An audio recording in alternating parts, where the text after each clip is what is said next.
വിടുതലിന് വേണ്ടിയുള്ള പ്രാർത്ഥനയാണോ?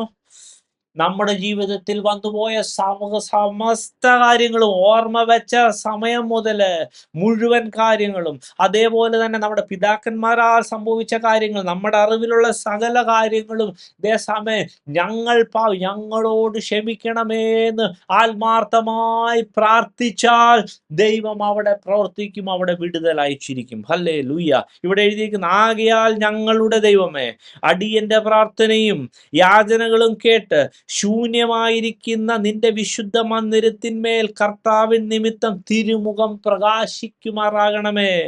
എന്റെ ദൈവമേ, ചെവി ചായിച്ച് കേൾക്കണമേ. കണ്ണ് തുറന്ന് ഞങ്ങളുടെ നാശങ്ങളെയും നിന്റെ നാമം വിളിച്ചിരിക്കുന്ന നഗരത്തെയും കടാക്ഷിക്കണമേ. ഞങ്ങൾ ഞങ്ങളുടെ നീതിപ്രവൃത്തികളിൽ അല്ല, നിന്റെ മഹാകരുണയിൽ അത്രേ ആശ്രയിച്ചുകൊണ്ട്